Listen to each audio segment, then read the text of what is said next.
Hello, bachcho. Let's read this question. So this question says, in a game of tug of war, a condition of equilibrium exists. Okay, both the teams pull the rope with a force of 10 to the power 4 Newton.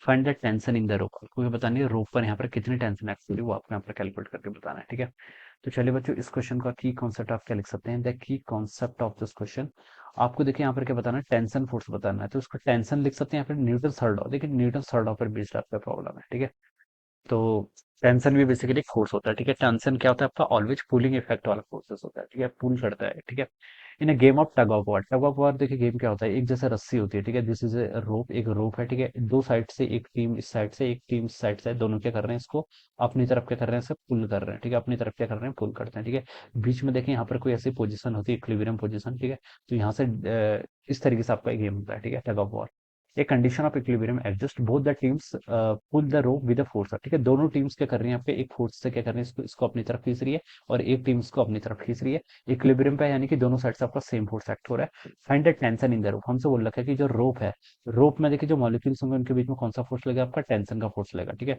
तो हमसे बोल रखा है कि वो tension का force हमें बताना है। ठीक है, कितना आपका टेंशन लग रहा है वो आपको बताना है। ठीक है, तो देखिए जितना आपका फोर्स लग रहा है उतने टेंशन फोर्स लगेगा फिर तो। ठीक है, तो आपका देखिए ए ऑप्शन यहाँ पर से करेक्ट हो कैसे, मतलब देखिए मैं इसको एक्सप्लेन करता हूँ।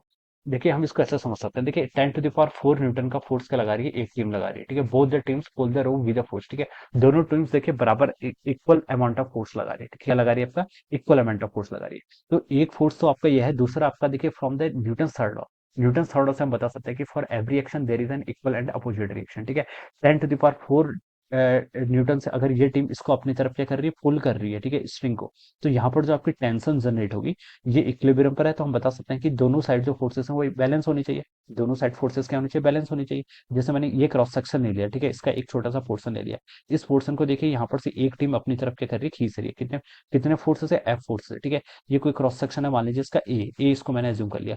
तो इस स्प्रिंग पर भी देखिए कितना टेंशन लगेगा, अगर इक्विलिब्रियम पर है तो इसका मतलब ये फोर्स और ये फोर्स नेट मिला के कितने होने चाहिए, जीरो के इक्वल होने चाहिए। ठीक है, यानी कि एफ माइनस टी किसके इक्वल होना चाहिए, नेट फोर्स आपका। दो फोर्स एक्ट कर रहे हैं, एक फोर्स कौन सा एक्ट कर रहा है, एक्ट कर रहा है एफ। इस डायरेक्शन को ना पॉजिटिव ले रहा हूं तो टेंशन इज अपोजिट डायरेक्शन में। ठीक है, फोर्स क्या है, वेक्टर क्वांटिटी, तो एक को प्लस तो दूसरे को माइनस लेना पड़ेगा क्योंकि दोनों की डायरेक्शन अपोजिट है। और नेट फोर्स जीरो होना चाहिए क्योंकि आपका इक्विलिब्रियम में क्वेश्चन में मेंशन कर रखा है। तो यहाँ से बता सकता हूँ जब आपका फोर्स होगा वो किसके इक्वल होगा, टेंशन के इक्वल होगा। तो यही हमें बताना है कि टेंशन इन द रोप किसके इक्वल होगा, तो tension in the rope must be equal to the force applied by the one team. तो कितना फोर्स अप्लाइड कर रहे हैं, 10 टू द पावर 4 न्यूटन। इसलिए यहाँ पर से हम क्या बता सकते हैं, ऑप्शन ए क्या हो जाएगा, इसका राइट आंसर हो जाएगा। क्या हो जाएगा, option A will be the right answer of this question. Alright, तो इस तरीके से हम क्या करेंगे, इसको यहाँ पर से एक्सप्लेन करेंगे। Okay, so this would be the answer of this question. So I hope you all understood this concept. All the best and thank you so much.